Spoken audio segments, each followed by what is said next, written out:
नमस्कार, IBC 24 देख रहे हैं आप। मैं हूं आपके साथ विजय कुमार पंड्या और हमारे स्पेशल सेगमेंट चुनावी चौसर में आप सभी का स्वागत है। और इस चुनावी चौसर में मध्य प्रदेश के उपचुनाव से जुड़ी हर खबर आपको बताते हैं। तो उपचुनाव की तारीख का ऐलान होने के बाद ही बीजेपी ने अपनी सक्रियता बढ़ा दी है और इसी कड़ी में भोपाल के प्रदेश बीजेपी दफ्तर में पार्टी पदाधिकारियों की जो एक बड़ी बैठक रखी गई थी, बैठक खत्म हो गई है, जिसमें उपचुनाव में जीत की रणनीति को लेकर मंथन हुआ। और इस बैठक में सीएम शिवराज सिंह चौहान मौजूद थे, बीजेपी प्रदेश अध्यक्ष वी डी शर्मा, बीजेपी महामंत्री कैलाश विजयवर्गीय और राज्यसभा सांसद ज्योतिरादित्य सिंधिया समेत कई और बड़े नेता और पदाधिकारी मौजूद रहे। और खास बात इस बैठक की यह रही कि इस बैठक में खुद बीजेपी के राष्ट्रीय अध्यक्ष जेपी नड्डा वीडियो कॉन्फ्रेंसिंग के जरिए जुड़े रहे और नरेंद्र सिंह तोमर और BL संतोष भी वीडियो कॉन्फ्रेंसिंग से जुड़े। और इस बैठक में मध्य प्रदेश में होने वाले 28 विधानसभा सीटों के उपचुनाव में जीत की रणनीति, प्रचार के लिए नेताओं के दौरे और प्रत्याशियों के नाम फाइनल करने समेत कई मुद्दों पर चर्चा हुई। तो बड़ी खबर आपको भोपाल से बता रहे हैं। एक लंबी बैठक चली है भोपाल बीजेपी दफ्तर में और पार्टी के बड़े पदाधिकारी मौजूद रहे। शिवराज सिंह चौहान, ज्योतिरादित्य सिंधिया, प्रदेश अध्यक्ष वी डी शर्मा, संगठन महामंत्री सुहास भगत, कैलाश विजयवर्गीय, तमाम बड़े नेताओं ने बैठक करके मंथन किया और उपचुनाव में किस रणनीति से अब आगे बढ़ना है, क्योंकि तारीखों का ऐलान हो चुका है। उसके बाद अब नाम जो है वो फाइनल करने हैं, क्योंकि हालांकि दिल्ली का दौरा हो चुका है, नाम फाइनल हो गए हैं। अब वो लिस्ट कब जारी करते हैं ये बीजेपी के ऊपर डिपेंड करता है। लेकिन अभी हमारे संवाददाता से हम जानने की कोशिश करेंगे कि आखिर नामों को लेकर क्या मंथन हुआ है।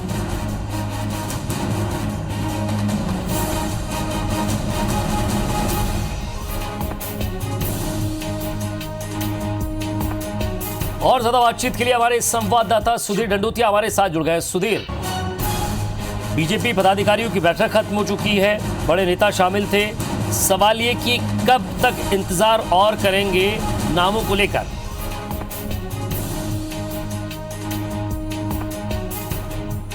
चलिए सुधीर से जुड़ने की कोशिश करेंगे। हम आपको बता दें कि बीजेपी दफ्तर में घंटों चली ये बैठक खत्म हो गई है। इस बैठक में बड़े नेता शामिल रहे।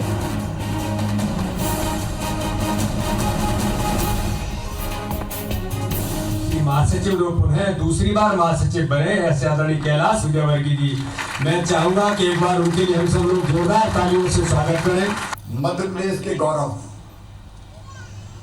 कुशल रणनीतिकार और लोकप्रिय नेता आदरणीय श्रीमान कैलाश विजयवर्गीय जी, दोनों हाथ ऊपर उठा के तालियां बजा के स्वागत कीजिए, अभिनंदन कीजिए। जब मध्य प्रदेश के ऐसे हमारे 4 नवरत्न राष्ट्र पटल पर भारतीय जनता पार्टी के राष्ट्र कार्यकारिणी में सुशोभित आज हो चुके हैं, मैं बधाई देना चाहता हूं हमारे चारों महानुभावों को आज के इस दिन पर। लाल सिंह जी जो कि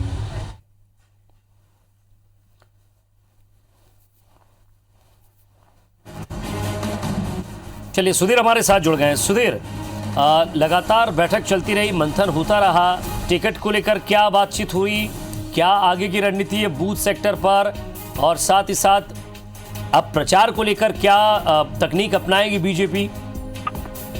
देखिए बिल्कुल विजय, अगर बात करें तो बड़े नेताओं के साथ में ये चर्चा थी और दौरे प्रवास कार्यक्रम किस तरीके से बड़े नेताओं के किए जाएं इस बारे में चर्चा हुई। और साथ ही साथ ये भी तय किया गया कि हर विधानसभा में कम से कम 2 मंडल पर प्रतिदिन बड़े नेताओं के दौरे जो है वो किए जाएं।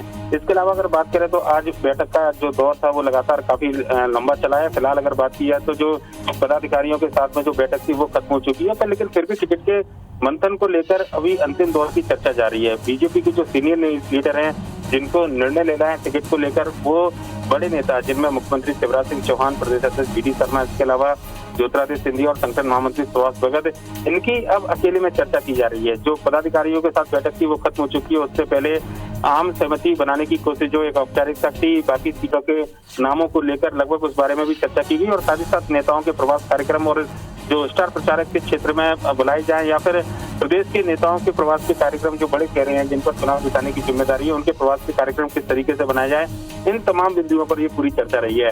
अब जो बैठक है वो काफी महत्वपूर्ण मानी जा रही है, क्योंकि ये माना जा रहा है कि 3 से 4 सीटें ऐसी है जहां पर नामों को लेकर चर्चा जो है प्रदेश स्तर पर करने के बाद में केंद्रीय नेतृत्व को करना है कि वहां पर किनको चुनावी मैदान में उतारा जाए। पर लेकिन उससे पहले नाम जो यहाँ पर फाइनल किए जाएंगे, लगभग उन्हीं नामों पर केंद्रीय नेतृत्व अपनी सहमति जताएगा।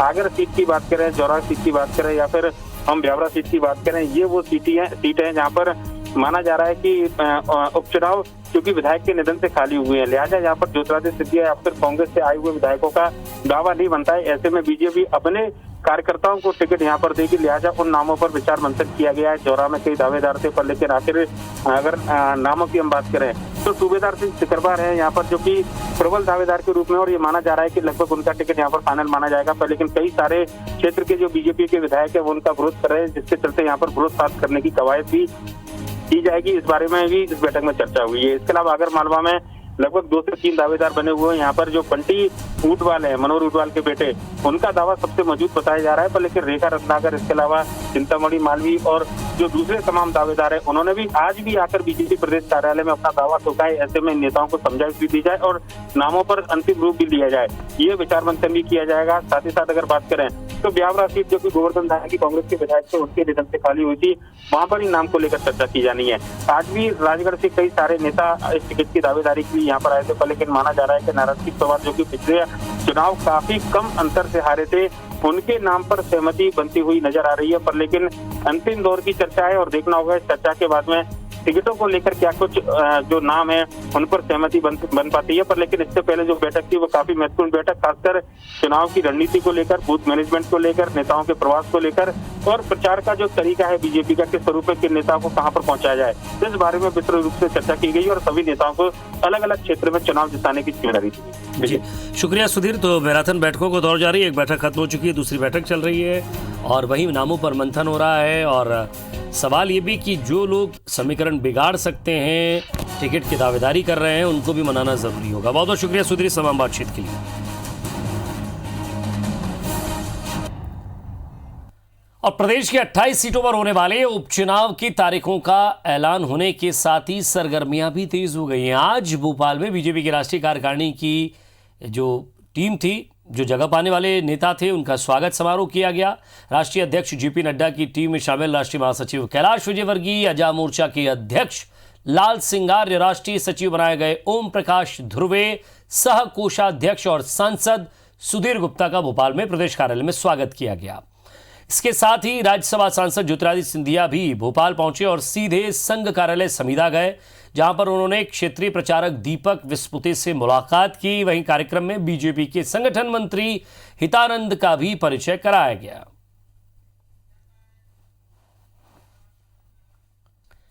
और इधर पूर्व मुख्यमंत्री कमलनाथ का ताबड़तोड़ प्रचार जारी है।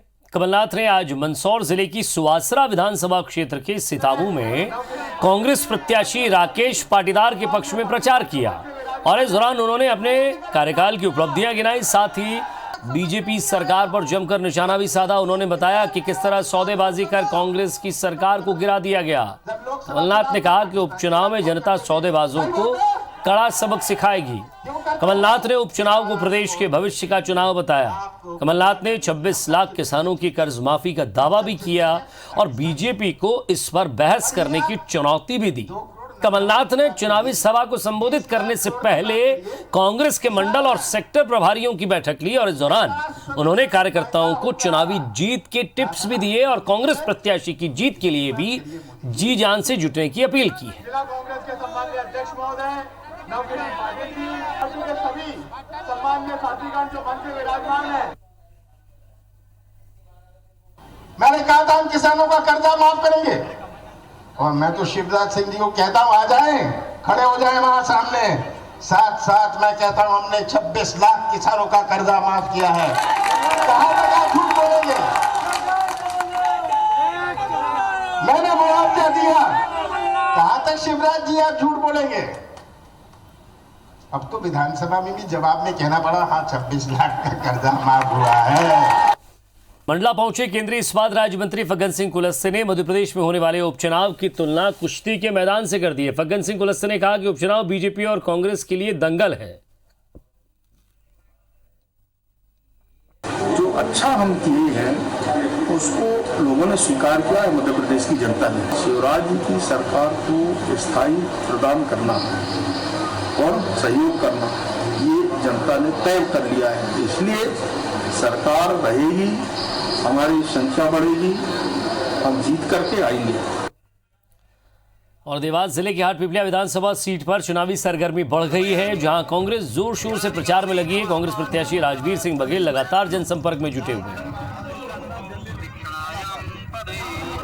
तेजसिंह सेनोर जी का नाम एक वरिष्ठ नेताओं की गिनती में आता है भारतीय जनता पार्टी की, जिन्होंने पार्टी को संवारा सजाया है। अधिकारों का हनन हुआ है, कार्यकर्ताओं के अधिकार जो होना चाहिए थे, जो पार्टी में संवारता है पार्टी को, आज उनको दरकिनार करके इस तरह के गद्दार लोग अगर आ जाएंगे तो उन लोगों का, कार्यकर्ताओं का क्या होगा।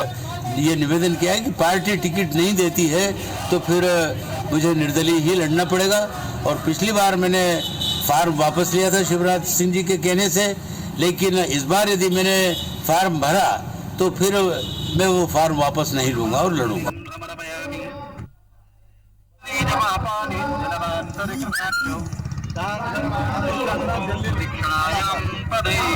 प्रदेश में जो राजनीतिक घटनाक्रम पिछले 6 महीनों में घटा है उससे आप सब वाकिफ हैं।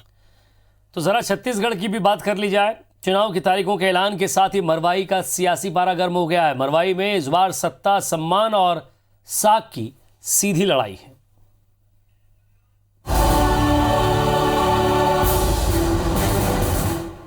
कांग्रेस के लिए मरवाही सीट प्रतिष्ठा का प्रश्न है, जिसे वो हर हाल में अपने पाले में लाना चाहती है। इसके लिए सरकार के साथ संगठन ने पूरी ताकत झोंक दी है। कांग्रेस चाहती है कि इस सीट के साथ वो प्रदेश में अपनी सीटों का आंकड़ा 70 कर ले। भाजपा भी केंद्र की मोदी सरकार के कामकाज के भरोसे अपनी साख बचाने के लिए मरवाही में जमीन तलाश रही है। भाजपा यहां पर कांग्रेस और जोगी कांग्रेस के अंतर्द्वंद का लाभ लेना चाहती है। हालांकि उसके पास केंद्र सरकार के कार्यों के अलावा कोई और ठोस मुद्दा नहीं है। जोगी की पार्टी इसे सत्ता और सम्मान के बीच की लड़ाई बता रही है और उसे सहानुभूति लहर की उम्मीद भी है। अजीत जोगी के उत्तराधिकारी के तौर पर उनके बेटे अमित जोगी मरवाही सीट पर अपना अस्तित्व बरकरार रखना चाहते हैं। कुल मिलाकर पार्टियों ने मरवाही में अपनी पूरी ताकत झोंक दी है। अभी से जीत के दावे और एक दूसरे पर आरोपों के तीर चलने लगे हैं। वो खुद अपने फ्रस्ट्रेशन में है, उनको कोई रास्ता नहीं मिल रहा है। इस मरवाई में 5 साल तक वो विधायक रहे और 5 साल में उन्होंने कुछ किया नहीं, इसलिए क्षेत्र की जनता उनको नकार चुकी है। पिछली बार इसलिए डर के हमारे चुनाव लड़ने से दूर भागे और अब वो रास्ता खोज रहे हैं कि कैसे घुसने का कोई रास्ता नजर नहीं आ रहा है। लगता है एक तरफ विकास और एक तरफ सहानुभूति, और हमें लगता है कि विकास के दम पर हम मरवाई सीट जीतेंगे। ये चुनाव का जीते के पूरा तैयारी लगभग कर चुके हैं। प्रत्याशी भी कुछ दिन के बाद वो घोषित हो जाए तो ये कांग्रेस के सरकार केवल वादा खिलाफी करे है और जनता के बीच होकर सब उजागर हो गया है। आने वाले समय भारतीय जनता पार्टी मरवाही चुनाव में निश्चित जीते। आग्रह किया है कि वो तत्काल इस मामले को संज्ञान में लें और सरकार से स्पष्टीकरण मंगवाएं कि आखिर ये आदेश उनके नाम से, उनके आदेश से किसने जारी कर दिया और उनको खबर भी नहीं। मरवाही उपचुनाव के खातिर सभी राजनीतिक दल अपने अपने समीकरण फिट करने लगे हैं ताकि जीत उनकी झोली में ही गिरे। लेकिन किसके चौसर में चुनावी जीत का मोहरा चमत्कार दिखाएगा, ये तो नतीजे ही बताएंगे। Bureau report, IBC 24। तो उपचुनाव के इस चौसर की हर खबर देखिए चुनावी चौसर में। मुझे दीजिए इजाजत, नमस्कार।